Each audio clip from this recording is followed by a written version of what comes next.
Hello दोस्तों, नमस्कार। स्वागत करता हूँ अपने इस चैनल LPMS क्लासेस में। दोस्तों, आज का जो हमारा टॉपिक रहने वाला है वो है दंड। इसे हम पनिशमेंट बोलते हैं। तो हम देखेंगे दंड का अर्थ, परिभाषा, विशेषताएं। ठीक है जी। दंड के प्रमुख सिद्धांत क्या क्या है, उन सभी को हम देखते हैं। आइए शुरुआत करते हैं।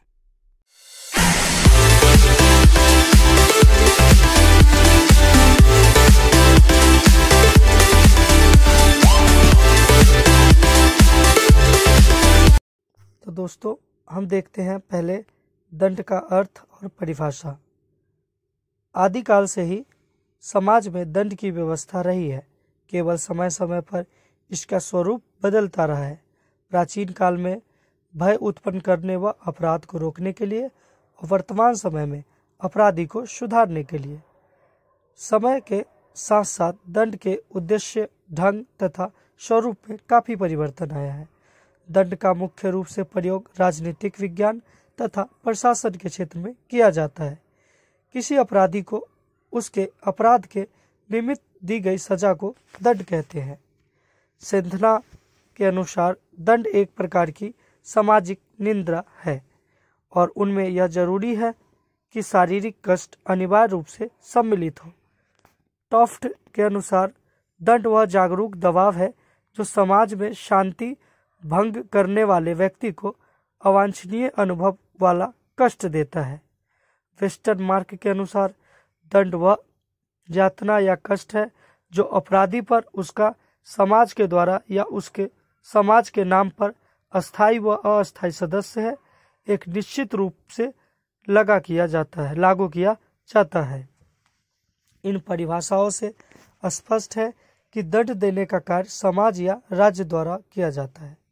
दंड में ऐसे परिणाम होते हैं जो अप्रिय लगते हैं। दंड अपराधी या नियमों का उल्लंघन करने वाले को दिया जाता है। दंड की मात्रा अपराध की प्रकृति व गंभीरता पर निर्भर होती है। दंड अपराध को रोकने के लिए दिया जाता है। अब देखते हैं दोस्तों दंड का उद्देश्य। पहला है नकारात्मक उद्देश्य। अपराधी को उसके कार्य के प्रतिफल के रूप में दिया जाता है। उसे भयभीत या आतंकित करके समाज के अन्य व्यक्तियों को अपराध करने से रोका जाता है। दूसरा उद्देश्य है सकारात्मक। अपराधी को सुधारने के उद्देश्य से भी दंड दिया जाता है। ऐसा नहीं है कि जो एक बार अपराध करे वह सदैव के लिए अपराधी हो। उचित माहौल और उपयुक्त परिस्थिति में उसे सुधारा भी जाता है। अब देखते हैं दोस्तों दंड के सिद्धांत। दंड के उद्देश्यों तथा प्रभावों के आधार पर दंड के कुछ सिद्धांत हैं। पहला है प्रतिशोधात्मक सिद्धांत। बदले की भावना पर आधारित आंख के बदले आंख और खून के बदले खून उद्देश्य प्राचीन काल में प्रयोग किया जाता था। अपराधी जितना हानि पहुंचाता है उतना ही हानि उसको भी पहुंचानी चाहिए, तभी वह अपने को अपराध करने से रोकेगा। काट तथा हिंगल ने इस सिद्धांत का समर्थन किया है और कहा है कि अपराधी के लिए निरोधात्मक उपहार है। आलोचना करने वालों ने क्या कहा है इस थ्योरी, इस सिद्धांत का? उनका कहना है कि एक बुराई को रोकने में दूसरी बुराई पर बल दिया गया है। दूसरा, राज्य को प्रतिशोध लेने वाली संस्था बना देता है जिससे राज्य की गरिमा तथा प्रतिष्ठा में कमी आई है। तीसरा, बर्बरता तथा जंगली मनोवृत्ति पर परिचालक है। चौथा, आवेश में किए गए अपराधों के लिए उचित दंड नहीं है। पांचवा, अपराधी को सुधार का मौका नहीं मिलता। ठीक है जी। दूसरा सिद्धांत देखते हैं प्रतिरोधात्मक सिद्धांत। इस सिद्धांत का समर्थक दंड हमेशा भय तथा आतंक उत्पन्न करने के उद्देश्य से दिया जाना चाहिए जिससे अन्य व्यक्ति भयभीत हो और अपराध करने का साहस न करे। अपराधी को उसके किए गए अपराध से अधिक गंभीर और भयानक दंड मिलना चाहिए, तभी वह अपने आप को अपराध से रोकेगा। ठीक है जी। ग्रीन के अनुसार दंड का मुख्य उद्देश्य अपराध की पुनरावृत्ति को रोकना है। अब जो आलोचना करने वाले व्यक्ति हैं प्रतिरोधात्मक सिद्धांत के, उनका क्या कहना है। पहली बात वो कहते हैं कि कठोरता का प्रतिकूल या हानिकारक प्रभाव पड़ता है। दूसरी बात बोलते हैं छोटे तथा आकस्मिक अपराधी को अत्यंत कठोर दंड देना उचित नहीं है। तीसरा, अपराधी सुधरने के बजाय और कठोर अपराधी बन जाता है। चौथा, दंड अधिक होने से अपराधी में प्रतिशोध की भावना बढ़ती है। पांचवा, इसमें अपराध के अनुपात में दंड की व्यवस्था नहीं है। और छठा, यह सिद्धांत बर्बरता का सिद्धांत है। ठीक है जी।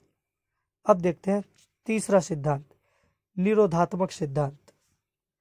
इस दंड का उद्देश्य अपराधी को अपराध करने से रोकना। अपराधी को समाज में पृथक कर दिया जाना चाहिए, जैसे कारागार में डालना आदि। इस सिद्धांत के समर्थक प्रारूपवादी संप्रदाय के लोग हैं। लोम्बोसो प्रमुख समर्थक है। चौथा सिद्धांत देखते हैं, सुधारात्मक सिद्धांत। वर्तमान अपराध शास्त्री अपराधियों के सुधार पर बल देते हैं। अपराधी रोगी, इसका इलाज होना। एक बार अपराध करने वाला सदैव अपराध करेगा, यह धारणा गलत है। सुधार द्वारा पुनः सभ्य नागरिक बनाया जा सकता है। आलोचना देखते हैं इसके। पहली आलोचना है, कहते हैं सभी मानसिक विचार के कारण अपराध नहीं करते। दूसरा, कई पेशेवर अपराधी जिन्हें सुधारा नहीं जा सकता। तीसरा, अत्यधिक आदर्शात्मक तथा व्यवहारिक है ये। चौथा, सभी अपराधियों का सही कारण खोजकर ही सुधार प्रक्रिया सभी का कारण नहीं खोज सकते। ठीक है जी। अब देखते हैं सबसे आखिरी थ्योरी जो है, आखिरी सिद्धांत है आदर्शात्मक सिद्धांत। दंड केवल भय उत्पन्न करने या अपराध को रोकने के उद्देश्य से नहीं, बल्कि न्यायोचित यह है कि दंड भी मात्रा उतनी हो जो नैतिक दृष्टि से उचित हो। व्यक्ति अनैतिक के कारण अपराध करते हैं। राज्य या दंड का उद्देश्य व्यक्ति को नैतिक बनाना है। दंड के सभी सिद्धांतों में कुछ गुण दोष है। वास्तव में कोई एक सिद्धांत दंड के मान्य सिद्धांत के रूप में न पर्याप्त है और न ही उपयुक्त। अतः अपराध की प्रकृति, गंभीरता तथा अपराधी के स्वभाव आदि को ध्यान में रखकर ही दिया गया दंड उपयुक्त हो सकता है। एक अच्छी न्याय व्यवस्था में कुछ गुण होने चाहिए, जैसे दंड विवेकानुसार, अपराधी की आयु, परिस्थितियों और गंभीरता के रूप में हो। साथ ही दंड निष्पक्ष होना चाहिए। साथ ही अनुपात अर्थात दंड की मात्रा या तीव्रता को देखकर दंड का निर्धारण होना चाहिए। इसके अतिरिक्त दंड का इतना कठोर व प्रवृत्ति नहीं न हो जो अनुमानसिकता की सीमा में आ जाए। साथ ही अपराधी को सुधरने का मौका भी दिया जाए, अर्थात प्रतिशोधात्मक सिद्धांत, निरोधात्मक सिद्धांत, सुधारात्मक सिद्धांत का संतुलन ही अच्छा न्याय दंड व्यवस्था है। तो दोस्तों, आशा करता हूँ कि दंड के बारे में, पनिशमेंट के बारे में आपको समझ में आया होगा। मिलते हैं एक नए वीडियो के साथ नेक्स्ट वीडियो में। तब तक के लिए आप अपना ध्यान रखिए। जय हिंद।